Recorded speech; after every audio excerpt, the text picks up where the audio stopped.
Hello hi అందరికీ నమస్కారం. Welcome to Srimayi home foods. ఈరోజు శ్రీమయి హోమ్ ఫుడ్స్లో ఇంకొక రెసిపీ చేద్దామండి. అదేంటంటే కాజు కత్రీ ఇలా తక్కువ ఐటమ్స్ ఇంటి దగ్గరే మనం ప్రిపేర్ చేసేసుకోవచ్చు. స్వీట్ షాప్లో టేస్ట్ ఖచ్చితంగా వస్తుంది. మనం చిన్న చిన్న టిప్స్ ఫాలో అవుతే సరిపోతుంది. సో అండ్ మనం ఇంటి దగ్గర చేసుకుంటే అది హెల్దీ కూడా, ఎక్కువ ఖర్చుతో కూడుకున్న పని కూడా కాదు మనం ఇంట్లో ఉన్న ఐటమ్స్ యూస్ చేస్తే. సో అది ఎలా చేయాలి ఏంటి అనేది ఇప్పుడు నేర్చుకుందాం. దానికోసం ఒక 250 గ్రామ్స్ కాజు తీసుకున్నానండి నేను. Next 200 grams sugar. స్వీట్ కాస్త ఎక్కువ కావాలంటే మీరు ఈక్వల్ క్వాంటిటీలో కూడా తీసుకోవచ్చు. నేను జస్ట్ ఒక 50 గ్రామ్స్ తక్కువ తీసుకున్నాను. ముందుగా వీటిని కాజుని కడిగేసి నానబెట్టుకుందాం వాటర్లో. కాజుని ఒకసారి వాష్ చేసుకొని ఒక 1 అవర్ కాజుని నానబెట్టుకుంటే మంచిగా నానిపోతాయండి. దీన్ని నార్మల్గా పౌడర్ చేసుకొని కూడా యూస్ చేస్తారు, కానీ అలా కంటే ఇలా చేస్తే బాగుంటుంది. అంటే పొడి పొడిగా కాకుండా ఒక 1-2 డేస్ అయినా కానీ మనకి సాఫ్ట్గా అలానే ఉండిపోతాయి. సో దీన్ని వాటర్ వేసుకొని వాష్ చేసుకొని మళ్ళీ వాటర్ పెట్టి నానబెట్టుకుందాం. ఒక 1.5 అవర్ దీన్ని నానబెట్టేసుకుందాం. తర్వాత నెక్స్ట్ ప్రాసెస్ ఏంటో చూద్దాం.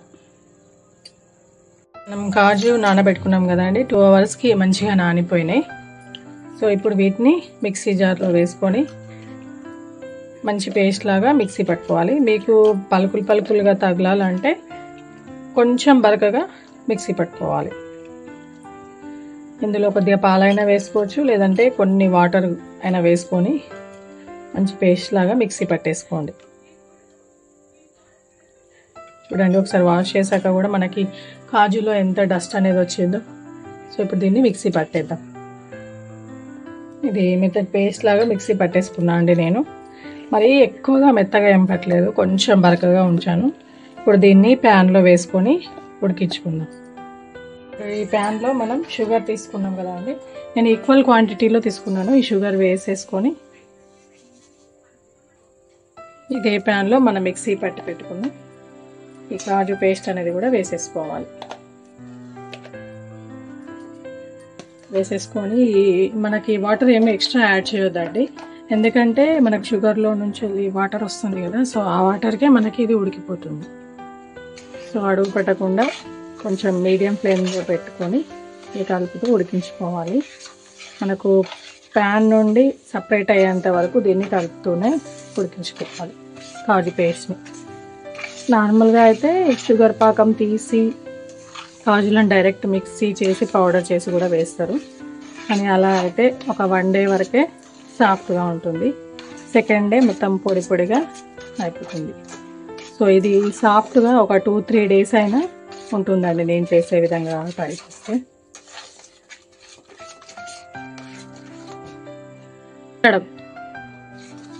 ఇలా కలుపుతూనే ఉడికించుకోవాలండి. ఇవి మొత్తం ముద్దలాగా అయ్యేంత వరకు ఇలానే కలుపుతూ ఉడికించుకోవాలి. కాస్త మధ్య మధ్యలో నెయ్యి వేసుకుంటే బాగుంటుంది. అండ్ నాకు మధ్యలో కొన్ని పలుకుల్లాగా కనిపిస్తున్నాయి కదండి, మిక్సీ బ్లేడ్ల కింద కాస్త పలుకులు ఉండిపోయాయి. సో అవి అలా ఉన్నాయి, అందుకే అలా కనిపిస్తుంది. సో ఇప్పుడు ఇందులో ఒక టేబుల్ స్పూన్ నెయ్యి వేద్దాం. మధ్య మధ్యలో కొద్దిగా నెయ్యి వేసి కలపడం వల్ల కూడా మంచి టెక్స్చర్ అనేది వస్తుంది దీనికి, అండ్ బాగుంటుంది కాజు కత్రీ కూడా. మనం కాజు కత్రీ స్వీట్ షాప్లో అయితే ఖచ్చితంగా సిల్వర్ ఫాయిల్ పెడతారు కదా, నేనైతే అది పెట్టట్లేదండి. మీ దగ్గర అవైలబుల్లో ఉంటే పెట్టేసుకోండి, చాలా బాగుంటుంది.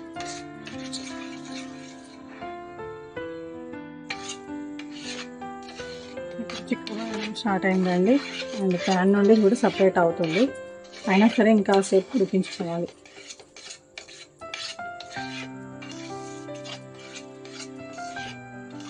చాలా అంటే చాలా తక్కువ, ఒక పించ్ ఆఫ్ ఇలాచీ పౌడర్ వేసుకోవాలి.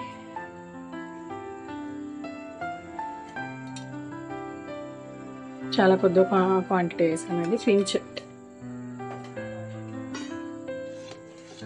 ఎక్కువ వేస్తే అంత ఇలాచీ అనిపిస్తుంది మనకి, కాజు కత్రీ టేస్ట్ అనేది మిస్ అవుతుంది. సో ఇంకా గట్టి పడనివ్వాలి. అండ్ కాజులు కూడా ఇందులో మంచిగా మగ్గిపోయి మంచి టేస్ట్ వస్తుంది. కొద్దిగా నెయ్యి కూడా వేద్దాం.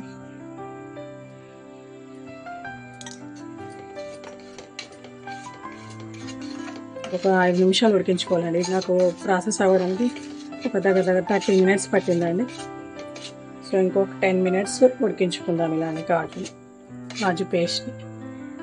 ఇది రెడీ అయిందో లేదో చూడడానికి కొంచెం చూద్దామండి, టేస్ట్ చేద్దాము.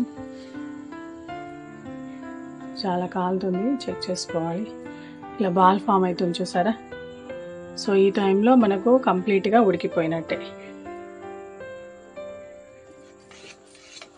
మంచి కలర్ కూడా వచ్చిందండి,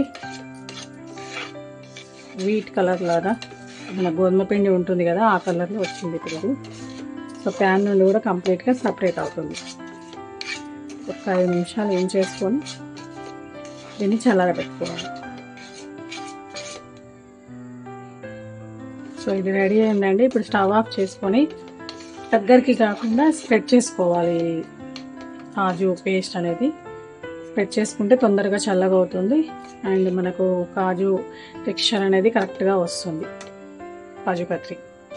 సో దీన్ని చల్లారి పెట్టుకుందాం. స్టవ్ ఆఫ్ చేశానండి. ఇప్పుడు కొంచెం ఒక 2 మినిట్స్ కలుపుకోవాలి, ఎందుకంటే ఇది ప్యాన్ హీట్కి కిందన అడుగు పడుతుంది.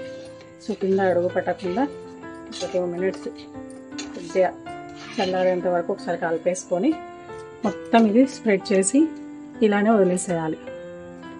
ఫ్యాన్ కింద ఏం పెట్టాలని అవసరం లేదండి, నార్మల్గా చల్లారి పెట్టుకోవాలి. కొంచెం టైం టేకింగ్, కానీ ఇది మనకు తింటున్నప్పుడు ఆ ఫీలింగ్ మనకేం తెలియదు.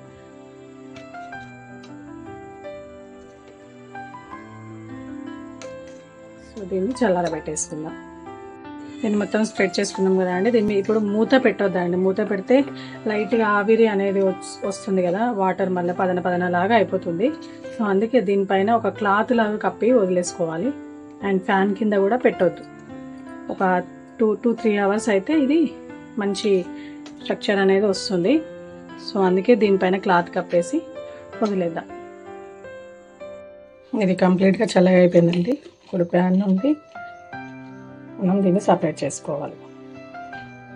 కాస్త గట్టిగా అయింది. ఇది మొత్తం తీసేసి ముద్దలాగా, చపాతీ ముద్దలాగా కలుపుకోవాలి. దీన్ని ఇది మొత్తం రోజ్ అవుట్ చేసుకున్నామండి. ఇప్పుడు దీన్ని చపాతీ ముద్దలాగా మంచిగా కలిపేసుకోవాలి. సాఫ్ట్ చపాతీ ముద్దలాగా కలుపుకోవాలి. మనం ఇలా కలుపుతూ ఉంటే ఆటోమేటిక్గా కాజులో ఉన్న ఆయిల్ వల్ల మనకి ముద్ద అనేది మంచిగా వస్తుంది. సో కొంచెం శ్రమ కలపడం, కాకపోతే మంచిగా కలపాలండి.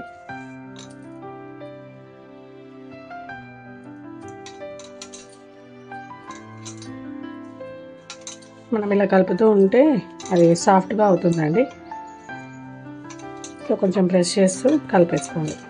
మీకు కానీ జస్ట్ ఓన్లీ 1 డే యూజ్ కోసం అయితే కొన్ని ఇందులో గోరువెచ్చని పాలు చల్లుకొని కూడా మనం సాఫ్ట్గా చేసుకోవచ్చు.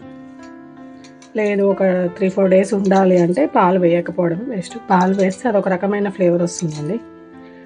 1 డేకి అయితే పర్వాలేదు, కానీ స్టోర్డ్ పర్పస్ అయితే పాలేం వేయకుండా ఇలానే కాస్త కలిపితే మనకు ముద్ద అనేది వచ్చేస్తుంది. ఒక 10 మినిట్స్ కలిపితే నాకు ఈ స్ట్రక్చర్ అనేది వచ్చిందండి. ఇప్పుడు దీన్ని ఒక ప్లేట్లో కొద్దిగా నెయ్యి రాసుకొని రోలర్ తోటి, చపాతీ రోలర్ తోటి మనం స్ప్రెడ్ చేసుకొని డైమండ్ షేప్లో కట్ చేసుకోవాలి. సో చాలా సాఫ్ట్గా కూడా అయిందండి. దీనిలో మెయిన్ ఈ చేతులతో కలపడమే కొద్దిగా ప్రాసెస్ అండి. చూడండి సాఫ్ట్ లాగా వస్తుంది. సో ఇంకాసేపు కలుపుకొని ప్లేట్లో వేసుకుందాం. ఇలా ఒక స్టీల్ ప్లేట్ తీసుకున్నానండి. దీనిలో కొద్దిగా నెయ్యి అప్లై చేస్తున్నాను. ఇప్పుడు దీనిపైన మన కాజు అనేది వేసేసుకోవాలి మొత్తం. తర్వాత ఒక రోలర్ తోటి స్ప్రెడ్ చేసేసుకుంటే ఈవెన్గా అప్పుడు మనకు మంచి షేప్లో వస్తుంది.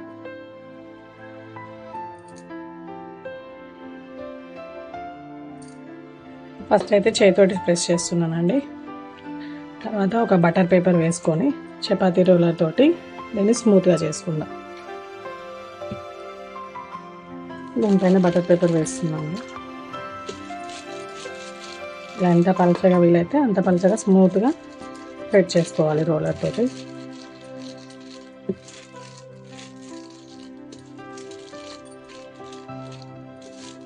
ఇది మనకు 4-5 డేస్ అయినా డ్రై అవ్వకుండా ఉంటుందండి కాజు కత్రి.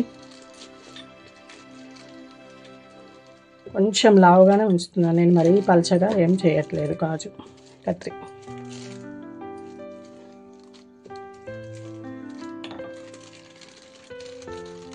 ఓకేనా? ఇప్పుడు ఎడ్జెస్ని కూడా కొంచెం సెట్ చేసుకొని దీన్ని ఒక 1 అవర్ ఇలానే వదిలేయాలి. ఇప్పుడే పీసెస్ కట్ చేయొద్దు, ఎందుకంటే అది ముక్కలు ముక్కలుగా అయిపోతుంది. మనకు ఎగ్జాక్ట్ ఏ షేప్ కట్ చేసినామో ఆ షేప్ రావాలంటే దీన్ని ఒక 1 అవర్ ఇలానే వదిలేసేయాలి. ఎడ్జెస్ని నీట్గా ఇలా స్ప్రెడ్ చేసేసుకొని దీన్ని ఒక 1 అవర్ పక్కన పెడదాం. తర్వాత పీసెస్గా కట్ చేద్దాం. ఇప్పుడు మనకు నచ్చిన షేప్లో దీన్ని కట్ చేసుకోవాలండి. ఒక 1 అవర్ నేను అలానే ఆరబెట్టుకున్నాను. ఇది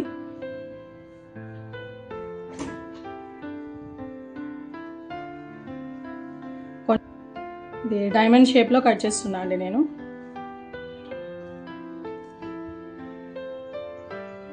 చిన్న చిన్నగా కావాలంటే చిన్న చిన్నగా కట్ చేసుకోవచ్చు, పెద్ద పెద్దగా కావాలంటే పెద్ద పీసెస్ లాగా కూడా కట్ చేసుకోవచ్చు.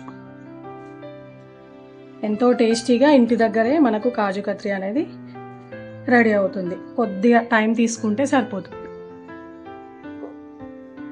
ఇలా మొత్తం అన్ని పీసెస్ తీసేసుకుంటే మనకు కాజు కత్రి ఎగ్జాక్ట్ షేప్లో వస్తుంది. లాస్ట్కి ఎడ్జెస్కి నాకు సరిగా రాలేదండి, మీరు సరిగా సెట్ చేసుకోండి. కొంచెం లావుగా కూడా కట్ చేశాను నేను, మరీ సన్నగా కట్ చేయలేదు. దీని మీద మన సిల్వర్ ఫాయిల్ ఉంటుంది కదా, దీనిపైన ఎడబుల్ సిల్వర్ పేపర్ మనం అంటించుకుంటే బయట స్వీట్ షాప్లో ఉన్నట్టుగానే మన కాజు కత్రి అనేది ఉంటుంది. ఎంతో టేస్టీగా కాజు కత్రి రెడీ అయిందండి. For more videos please subscribe my channel. Thank you.